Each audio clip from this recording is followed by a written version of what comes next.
ബഹുമാനപ്പെട്ട പ്രതിപക്ഷ നേതാവ് വളരെ വിശദമായിട്ട് പറഞ്ഞു. ഇന്ന് നമ്മൾ അടിയന്തര പ്രമേയമായിട്ട് കൊണ്ടുവന്നത് 2-3 ദിവസമായി കേരളം ചർച്ച ചെയ്തുകൊണ്ടിരിക്കുന്ന ഒരു വിഷയമാണ്. ടിപ്പി കേസിൽ ഈ പ്രതികൾക്ക് അതിൽ 3 പേർക്ക് വിട്ടയക്കാനുള്ള തീരുമാനം.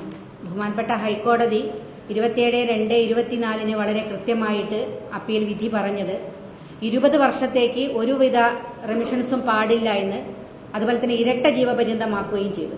അതൊക്കെ കാറ്റിൽ പറത്തിക്കൊണ്ടാണ്, അതിനെയൊക്കെ വെല്ലുവിളിച്ചുകൊണ്ട് ഈ ഒരു തീരുമാനം ഇപ്പോൾ എടുത്തത്.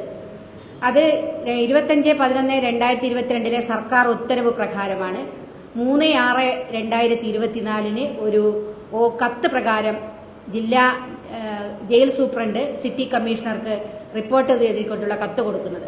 ഈ 3/6 ഈ കത്ത് കൊടുക്കുമ്പോൾ സമയം ഇവിടെ പെരുമാറ്റച്ചട്ടം നിലവിലുണ്ട്. പെരുമാറ്റച്ചട്ടം നിലവിലുള്ള സമയത്ത് തന്നെ ധൃതി പിടിച്ച് ഇത്തരത്തിലൊരു കത്ത് കൊടുത്തതിന് പിന്നിൽ തന്നെ വലിയ ഗൂഢാലോചനയുണ്ട്. ആരും അറിയാതെ ഈ പ്രതികളെ പുറത്തുവിടുക എന്നുള്ളത് തന്നെയാണ് സർക്കാരിനുണ്ടായിട്ടുള്ള പ്രധാന കാര്യം. അതിൽ ഈ ക്രിമിനലുകളെ കേരളം മുഴുവൻ വെറുത്ത ഈ ക്രിമിനലുകളെ അവരെ പ്രീതിപ്പെടുത്താൻ, അവരെ സന്തോഷിപ്പിക്കാൻ വേണ്ടിയിട്ടാണ് ഇപ്പോൾ ഈ തീരുമാനം സർക്കാർ എടുത്തത്. അല്ലാതെ ഇത് നിയമപരമായി നിലനിൽക്കില്ല എന്ന് അറിഞ്ഞിട്ടും ഇത്തരത്തിലൊരു തീരുമാനത്തിലേക്ക് പോയിട്ടുണ്ടെങ്കിൽ അത് ഞങ്ങൾ നിങ്ങളുടെ കൂടെയുണ്ട് എന്ന് വീണ്ടും വീണ്ടും ആ പ്രതികളെ ഓർമ്മിപ്പിക്കുകയാണ് സർക്കാർ ചെയ്തത്. അതുകൊണ്ടാണ് ഈ കേസിലെ ഈ പ്രതികളെ ഇപ്പൊ ഇതിനകത്ത് തിരികെ കയറ്റിയത്.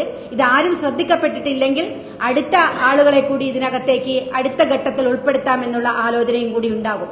അപ്പൊ നേരത്തെ പ്രതിപക്ഷ നേതാവ് സൂചിപ്പിച്ച 2018 വളരെ കൃത്യമായിട്ട് 14 വർഷം കൂടാതെ ഈ പ്രതികൾക്ക് ശിക്ഷ ഇളവ്, കൊലക്കേസിൽ ശിക്ഷിക്കപ്പെട്ട ആളുകൾക്ക് ശിക്ഷ ഇളവ് കൊടുക്കരുത് എന്ന് പറയുന്ന ഉത്തരവ് 2022 മാറ്റിയത്. അതിൽ ആദ്യത്തെ ആ ക്ലോസ് തന്നെ എടുത്തു കളഞ്ഞു. ആദ്യത്തെ ക്ലോസ് തന്നെ ഈ പ്രതികൾക്ക് ഇത്തരത്തിൽ ശിക്ഷിക്കപ്പെട്ട വാടക കൊലയാളികളായ പ്രതികൾക്ക് ശിക്ഷ ഇളവ് നൽകരുത് എന്നുള്ളതാണ്.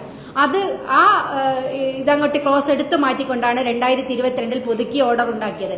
ഇത് തന്നെ ടിപ്പി കേസിലെ പ്രതികളെ ഉദ്ദേശിച്ചുകൊണ്ടാണ്. ഇവരെ പുറത്തുവിടുക എന്നത് തന്നെയാണ് സർക്കാരിന്റെ ലക്ഷ്യം. ഇവര് പുറത്തുവിട്ടിട്ടില്ലെങ്കിൽ, ഇവരുടെ കൂടെ നിന്നിട്ടില്ലെങ്കിൽ അവർ പറയുന്ന കാര്യങ്ങൾ ഈ സംസ്ഥാന നേതൃത്വം ജയിലിലാകുന്ന കാര്യങ്ങളാണ് എന്ന് വളരെ നന്നായിട്ട് സംസ്ഥാന ഭരണ നേതൃത്വത്തിന് അറിയാം. അതുകൊണ്ടാണ് ഇത്തരത്തിലൊരു തീരുമാനം ഇപ്പോൾ മുന്നോട്ട് പോകുന്നത്. അതുകൊണ്ടാണ് വഴിവിട്ട മുഴുവൻ നീക്കങ്ങളും ഈ പ്രതികൾക്കല്ലാതെ മറ്റാർക്കെങ്കിലും ഇതുപോലെ പരോള് കിട്ടിയിട്ടുണ്ടോ? ഈ കേസിലെ പ്രതികൾക്കല്ലാതെ മറ്റാർക്കെങ്കിലും ഇതുപോലെ ജയിലിനുള്ളിൽ എല്ലാവിധ സുഖ സൗകര്യങ്ങളും ലഭിക്കുന്നു? 2014 അന്നത്തെ MLA കെ രാധാകൃഷ്ണൻ, ഇപ്പൊ മന്ത്രിയായി MP ആയിരുന്ന ആള് ഇവിടെ സബ്മിഷൻ അവതരിപ്പിക്കുന്നു നിയമസഭയിൽ 2014 ഈ പ്രതികൾക്ക് വേണ്ടിയിട്ട്. ജയിലിലേക്ക് കോടിയേരി ബാലകൃഷ്ണൻ, അബ്ദുൾ ഖാദർ, മൊയ്തീൻ ഉൾപ്പെടെയുള്ള AC മൊയ്തീൻ ഉൾപ്പെടെയുള്ള MLA മാർ ഒരു സംഘം ജയിലിലേക്ക് ഓടിപ്പോവുകയാണ് ഈ പ്രതികളെ ശിക്ഷിച്ചു എന്ന് പറഞ്ഞുകൊണ്ട്. ഇവരുടെ ബന്ധുക്കളാണോ ഈ പ്രതികൾ? ഇവരുടെ മേൽ ഒരു തരി മണ്ണ് വീണാൽ ഇവർക്ക് എങ്ങനെയാണ് നോവുന്നത്? എങ്ങനെയാണ് CPM നേതാക്കന്മാർ ഈ തരത്തിൽ പ്രശ്നമുണ്ടാകുന്നത് എന്നുള്ളതാണ് ചോദ്യം. അപ്പൊ ഇതൊക്കെ ഈ പ്രതികളെ ഇവർ എത്രമാത്രം ഭയക്കുന്നു എന്നുള്ളതിന്റെ തെളിവാണ്. ആ ഭയം കൊണ്ടാണ് ഇന്ന് അടിയന്തര പ്രമേയം അവതരിപ്പിക്കാൻ. കാരണം നമ്മൾ മുഖ്യമന്ത്രിയുടെ മുഖത്ത് നോക്കി ചോദിക്കാനുള്ള ഒരുപാട് ചോദ്യങ്ങളുണ്ട് ഈ വിഷയവുമായി ബന്ധപ്പെട്ട്. അതിനെയൊക്കെ സർക്കാർ ഭയക്കുന്നു, മുഖ്യമന്ത്രി ഭയക്കുന്നു.